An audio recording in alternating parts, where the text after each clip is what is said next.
Kim Jong-il shocked the world in September 1995 when he appealed for international assistance on behalf of North Korea. He announced that a series of devastating floods had seriously depleted the country's food resources, and the state needed help to feed its own people over the coming year. World leaders and various aid organizations quickly realized that if the most isolated country in the world was suddenly willing to concede this weakness, something was terribly wrong. After the US and Soviet Union divided Korea at the end of World War II, North Korea publicly employed a policy of self-reliance, separating itself from the international community and exploiting financial support only from the Soviet Union and China to maintain a functioning state. However, years of defense buildups and military-first policies put a great strain on North Korea's food and energy production long before floods further drained the country's reserves. The collapse of the Soviet Union in 1991 also greatly exacerbated North Korea's ability to rely on outside sources to make up the slack in their economy.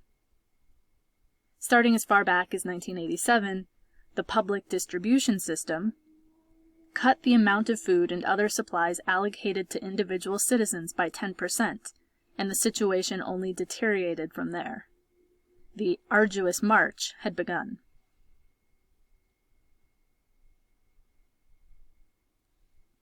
The famine was not the only event putting North Korea on the news in the 1990s, however.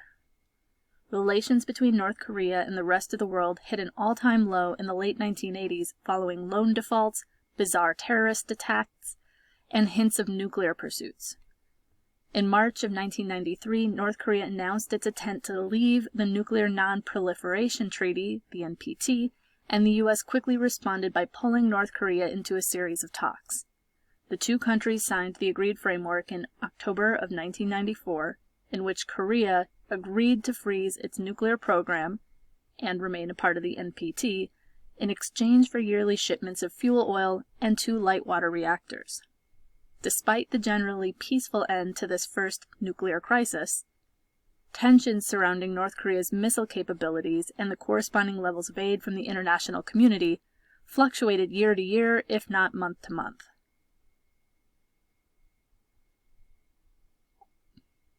This activity takes place in late 1998. At this point in time, various governments and international organizations like the World Food Program have had a couple years' experience trying to distribute and keep track of international aid in North Korea, but with frustrating results. Unlike many other relief missions, where workers encounter a panicked population and a failed state, non-governmental organization work in North Korea has been stifled by a state very much intact. Aid agencies frequently encounter constraints on their movement, their communication, and their access to those affected most by the famine. Some individuals assert that their current endeavors in North Korea will not be impactful or effective unless the situation changes. For this reason, several NGOs have invited government representatives and aid organizations together to craft a plan of action on how best to continue humanitarian assistance in response to the North Korean famine. This will be your challenge at the Musgrove Conference.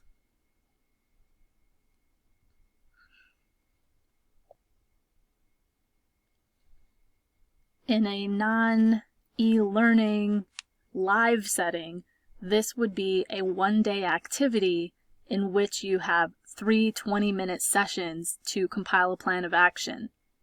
In the live setting, this is a fast-paced, chaotic game.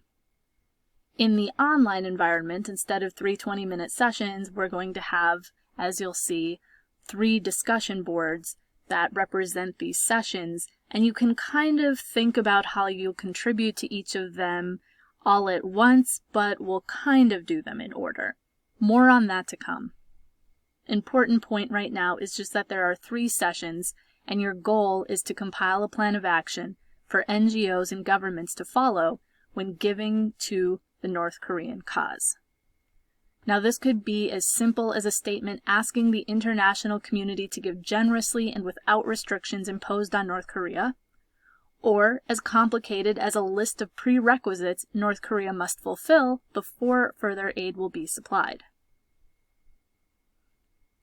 Unfortunately, not every government representative attending the Musgrove Conference intends to focus their attention solely on this matter alone.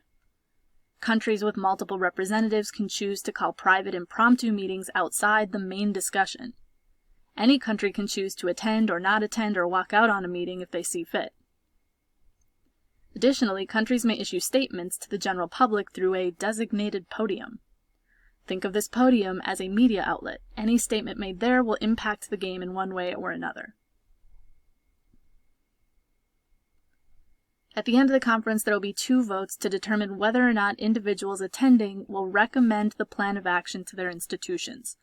And then, based on the events of the game and these final votes, a dice roll will determine whether the public at large supports the proposal and therefore whether or not it will be successful. So here's an overview of the basic gameplay. Again, we've got 3 sessions separated by short breaks, which are opportunities to make public announcements, and the game ends with a vote on a plan of action. So here's the rough schedule, and we are going to capture something like this schedule in the way we're doing it online. It just won't be time related. It won't be 25-minute break, 20 minutes, 5-minute break. You'll see when we preview it. But the first session will be an opportunity to make introductions and give opening statements. There will be a place where people can make announcements if their role suggests that this is something they should do. The next session will be general discussion and debate. And then the final session will be similar to the second session, but with a real emphasis on finally choosing an aid proposal. Everyone needs to agree on some proposal and bring it to a vote. Now, as previously stated, country representatives may hold and attend private discussions outside of the conference meeting. You'll do this using Pronto. More on that later. Representatives of NGOs, however, may not participate in these private discussions. This is for people representing countries only. If a country representative desires to call an outside meeting, they may choose whether to privately invite representatives or to publicly announce the meeting through the podium. There can only be one plan of action presented to the public at the end of the conference, and that's the purpose of Session 3, to finally come together and choose one plan of action, and then we'll bring it to a vote. And there will be 2 votes, in fact. The first one, everyone attending the conference will vote. And the second vote represents whether or not representatives of countries, not NGOs, just countries, will recommend the proposed plan to their respective governments. After all, it is governments, not individuals and NGOs, that have the real power to fund humanitarian interventions. And then finally, there will be a die roll where contributions to the game, things that happened in the game, and these final 2 votes will be factored into a final die roll, and that will determine the ultimate success of the conference. Now, some things to highlight. Important. We're in the 90s. Famine is occurring. It is a product of floods. The People's Republic of North Korea has the Democratic People's Republic of North Korea, I believe, has a public distribution system. If your role tells you about this, you might want to look into this in a bit more detail. Maybe all the roles would do well to be familiar with how exactly North Korea wants to distribute aid and what exactly this public distribution system for that is. Another thing that you might Google is the Arduous March, if you're looking to do a little bit of outside research on this time period and this event. Important to emphasize that the goal is to craft a single plan of action and vote on it. The name of this conference is the Musgrove Conference. You are all attendees at this international conference. And there are 2 kinds of attendees. There are representatives of countries.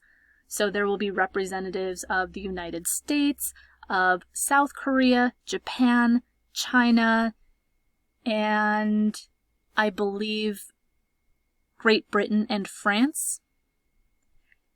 There will also be representatives of North Korea in the game, but they are not actually at the conference, but they are players in this activity. This designated podium, as mentioned before, we will find a way, or I have come up with a way, to make announcements and to separate these discussions, and I'll preview that in a little bit. But so if your role refers to a designated podium, and most of them do, that will refer to this sort of discussion space where you can post announcements. Okay, and then finally, as I mentioned before, for the private discussions, we're going to use Pronto. Pronto is built into Canvas. I recommend you download the Pronto app as well. If you haven't already started using Pronto, in the first 2 weeks of class, I posted a video about getting set up and started using Pronto, and maybe that's helpful.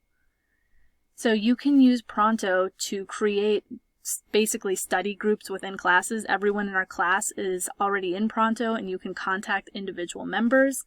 If you are representatives of a country, say you are representing the United States, there are 3 representatives, and so maybe it's worth starting a Pronto chat to chat with the other representatives of your country. Or if you're the United States and you want to hold private talks with, say, North Korea or anyone else, then you might use Pronto to create a group chat to do that. Okay, that's my basic overview of the game. That's the setup, the context, and the basic structure and rules.